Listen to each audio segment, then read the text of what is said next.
Hello, welcome in. Today it is time to make my storygraph randomized TBR for the spring equinox of the magical readathon. I am so excited. I am here channeling my character and I have my snail familiar Rhubarb and I just cannot wait to see what this semester brings. If you don't know, the magical readathon is a kind of fantasy RPG based readathon made by G over at Book Roast. It is incredible, like out of this world, unbelievably fun. You pick a character and choose a magical career and study at a magical university. And this semester, apparently there are going to be dragons. So if you haven't checked it out yet, highly recommend. I will leave the announcement down below. I'll be continuing my current character. I actually spent the last few months making a journal for her, which has been so fun. This is her. Her name is Clover Thistlemore. She is a wildling earthling. She's studying to become a Feywild cartographer. She has her snail familiar, obviously Rhubarb, but she also has a pet baby poof otter named Cuthbert. And last Lightfall, she also adopted a goat, like a big goaty mount thing that she can ride through the wilderness, which is really helpful because she's an explorer cartographer, and his name is Edmund. So last night made these separate sheets to keep track of her guild reputation points and her inventory, because last year during the adventure in Eldia, the adventure path that she chose ended with her going into the Feywilds, which makes sense. That's what she's training to do as a job, but getting caught there by a Fey. And to get out of it, she panicked and she just tried to be friendly and nice and charming. And the Fey gave her a ring. It's called a Feywilder ring. And the flavor text of the ring said it gives her the power to stun, but it's a little bit ominous and it feels like maybe we haven't seen the last of this Fey who gave us the ring. So I don't know, maybe Clover is secretly betrothed to a fairy, which could be really bad. Might also not be the worst thing that's ever happened. Anyways, this semester she's going to be continuing her studies to be a Feywild cartographer. Here's her current blank syllabus with all the classes that she needs to take. She did buy 2 scrolls from the Emporium. She's doing animal studies, raccoon studies, which is so fun, but the prompt wasn't one that you could really randomize. So I used a scroll of replacement to pick a new prompt for it. And then she had another class that was to study fruit, and I figured she thought that was boring because she's in the wilderness all the time. She knows fruit. She asked permission to use a scroll of exchange and take spells and incantations instead, because I also thought the reading prompt for that would be really fun for the random challenge. So as usual with the spring TBR, I like to make it completely randomized, like Storygraph homepage chooses my TBR. So basically when you load the Storygraph homepage, it generates this random list of 6 books from your TBR pile. So basically what I'll do is say the reading challenge prompt, then refresh the Storygraph page until one of those 6 books matches the prompt, and that book goes on my TBR. So the first class I have to take this semester is alchemy, and we're studying volume magnification. So we need a book with an all caps book title on the cover. So I'm gonna refresh so we start with a new list and see what happens. Oh my gosh, I mean they're all, except for Dark and Deepest Red, which is unfortunate because that's one that I actually own. I also do have one condition, and that's that it has to be either available at my library for free or a book that I'm kind of willing to spend money to purchase a copy of. I'm not just gonna buy a bunch of random books. And I do have access to The Missing Years. This is a book that I put on my TBR because I saw it at the library all the time. It's about a girl who inherits a castle in the Scottish Highlands, but she only inherits half of it because the other half belongs to her father, who disappeared without a trace 27 years ago. I am so excited to read this. Then the next class I have to take is animal studies, and we're doing raccoon studies, which is so fun and so cute. But the challenge for this was to steal a book from someone else's TBR, which isn't really conducive to being randomized. So I got a scroll of replacement, which means I can replace it with anything that I want, but I still like the idea of having a challenge. So I'm gonna go to a random reading prompt generator and see what kind of challenge that gives us. There's this one where you can draw cards. That's really cute. Okay, let's do the middle card.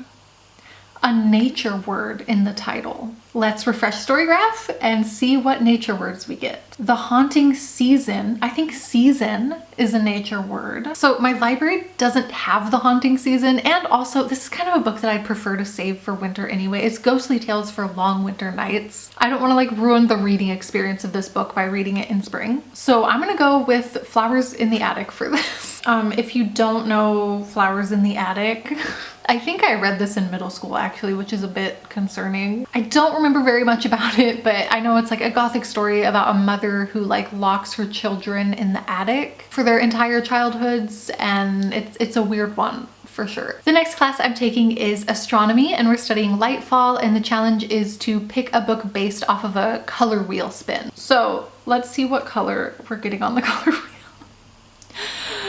Not gold. I feel like that's hard. Well, a lot of books have like gold foiling on them, so I'll go ahead and count that. Let's see what storygraph gives us. Okay, see, now we've got Red Hood. I would say that that's gold. However, I just checked, I do not have access to this book anywhere, which is really sad because I want to read it. But we are going to roll again. Would you say that this is gold? That's a gold frame. And my library does have this one. Okay, so The God of Endings. This is about a woman who is a lonely artist heading an elite art school in upstate New York, but she is immortal because a long time ago her grandfather chose to make her immortal. And it says, now her life is upended by the arrival of a gifted child from a troubled home, the return of a stalking presence from her past, and her own mysteriously growing hunger. Is life in this world a gift or a curse? I mean, it sounds really good. So there we go. That's my astronomy class pick. My next class is Demonology, and we are studying Banishing Basics,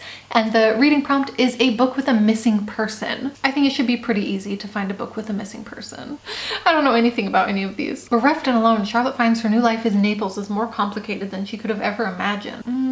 It doesn't sound like there's a missing person. All right, what about Her Majesty's Royal Coven? I would love it if there's a missing person in this because I've been wanting to read this forever, but it doesn't sound like it. That's very sad for me. Okay, The Insatiable Volt Sisters. It sounds like it could, like there's something mysterious going on, but I can't say for sure. All right, no missing person in Love is a Revolution. This one actually might. Okay, Death at Morning House sounds like it could be promising. Oh my god, this might be it. She's got a summer job at Morning House, a mansion built on an island in the 20s and abandoned. Morning House has a horrific secret that's been buried for decades, and now the person who brought her here is missing. Hee, okay. And I do have access to it. Amazing, wonderful. Then, like I said, I switched out my elemental studies class for a spells and incantations class where we are learning a copy paste spell, and the challenge is to find a book with a word in common from your current or last read. So for example, currently I am reading these two books, so I could find a book that has beauty, darkness, that girl, living, power, dreams. I think I have enough words to choose from that I'm gonna leave out the and of and stuff like that. But I will say I'll take root words, like if it's beautiful instead of beauty, or if it's dark instead of darkness. I think this is a really fun challenge, and I'm excited to see what we get. Nothing on this page. Dark folklore. That's the word dark, but do I have access to this is the question. Everend has the audiobook for it. Great. Okay, then Dark Folklore is my demonology read. Okay, the next class is really fun. It's for Inscription, and it's about the hook. So it's a first sentence challenge. So choose 3 books, read the first sentence of each of them, and then choose which one you like best. I love that. I love first sentences of books. So this is gonna be really fun. And I do think that my library lets you read like a sample before you check the book out. So this is a horror fantasy, a Faustian tale, it says, of 3 generations of women. Like a modern day teenager who's fascinated by this old burnt up haunted mill house ruin. A girl in the 1800s who goes to the mill house as a ward when I guess it's like an orphanage or something. And then also a girl in like the 1500s who is getting married, and her husband are going to build the mill. But there's like an evil demonic presence or something going on. So the first sentence, the monk hastens through the catacombs, past his brethren who watch with inquisitive yet chaste eyes. I like that. I like that there's a mention of catacombs going on. Okay, the next book is called The Elementals. It starts with the funeral of a matriarch of a family, and then the families are going, I guess, on vacation together to Alabama's Gulf Coast, where 3 Victorian houses loom over the shimmering beach. 2 of them are fine, but the third is slowly and mysteriously being buried beneath the dune of sand. But it's not empty. Inside, something deadly lies in wait. Oh, the author is the guy that does the screenplay for Beetlejuice and Nightmare Before Christmas, and is a master of Southern Gothic literature. Okay, this sounds really good. And the first sentence says, in the middle of a desolate Wednesday afternoon, in the last sweltering days of May, a handful of mourners were gathered in the church dedicated to St. Jude Thaddeus in Mobile, Alabama. Okay, I like it. It's set in the scene. It's setting the vibe very well. The third book is called Barn 8. I don't know if I'll have access to this. Yeah, my library doesn't have it, and Everand only has the audiobook. So maybe I will just listen, like I'll play the audio of the first sentence. A nest, built of 14-gauge galvanized wire mesh, 25,000 water nipples, a moss of dander and feed. So that was that. Barn 8 is a book that I came across. Actually, I was doing a proofreading job for a academic journal special edition about agricultural revolution, and one of the articles that I had to proofread was about this book. So it's like a heist story of them setting the chickens free, but there are also glimpses 20,000 years into the future to see what chickens might evolve into on our contaminated planet. We hear what hens think happens when they die. Like, we're kind of in the chickens' heads, and I think that that's really interesting. Like, it sounded so fun. Not my favorite first sentence of these. I would say for me, it's between Teeth in the Mist and the Elementals. I can't decide. I think that the craftsmanship of the Elementals sentence was like of a higher quality, but the Teeth in the Mist sentence had catacombs, and you know I'm a slut for catacombs. So I think I'm gonna go with Teeth in the Mist. It is a painful decision though. Okay, and then the last class that I have to take is Shapeshifting, and we're studying miniature dragons. Very fitting since there are dragons this season. And the challenge for that is just a dragon anywhere on the book, cover, title, in the story, whatever. Any dragon, we're good to go. Dragons are kind of a dime a dozen, you know? But then again, I don't really have a lot of dragons. I'm not like a dragon girly. Maybe it won't be as easy as I think it is. Is that a okay, is a gargoyle a dragon? No, he's not, unfortunately. Okay, no dragons. A Natural History of Dragons. And Everand does have it. So here's my last book for the spring equinox. This is my syllabus for the semester. I'm very excited. However, there is one more reading prompt that I need to fill for the month, and that is the Adventure in Eldia map. I was really hoping that one of these books could double up for it because G said we're allowed to do that. But my challenge prompt is a book with river in the title, which, good luck. There's only 3 books on my TBR that have river in the title, so I wasn't gonna get those, but I even thought I would extend it to a book that has a river on the cover, and I didn't get any of those either. And I even said if there was a book that I could spell the word river from the letters in the title, and I can't do that. None of these have the letter V at all. So my one last ditch effort, actually I'm gonna look at the other edition of these books and just double check. Maybe some cover somewhere has a river on it. A Natural History of Dragons looks like it only has this cover. Teeth in the Mist I think also only has the one cover. My only hope for Death at Morning House is that one of these photos on the wall has a river. Is this a river?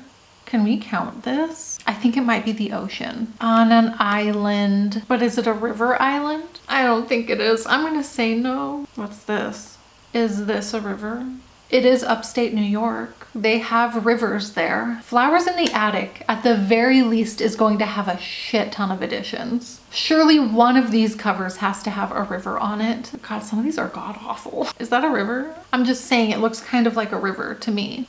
This is a really nice cover. I like that a lot. Okay, I'm not seeing any for sure rivers, but I've seen a few things that might be a river. So I think what I'm gonna do is I'm gonna find an actual for sure book that can fill the challenge, but I'm gonna read the other ones first. And if any of those turn out to be a river, then I'll count that as doubling up. But if not, I will go to the like for sure river book that I find. Middlemarch, because that's gotta be a river, I'm pretty sure. That's like a river on a map. Unfortunately, Middlemarch is humongous. I guess it's okay. I guess the adventure in Eldia isn't set in stone. Like, you don't have to read it exactly that month. And Middlemarch is on my must-read list this year anyway. Okay, I'm gonna have this as my backup this month, which is like kind of a Regency, I think it's Jane Austen-esque. I just love random TBRs so much. I love being surprised and just kind of going with whatever the world throws at me. I think it's fun. This is my syllabus for the semester. I am really excited. So yeah, I would love to know if you're doing the magical readathon, what your character is going to be up to this semester and what's on your TBR. I would love to know how your magical readathon life is this spring equinox. Thank you so much for watching. I hope you enjoyed it,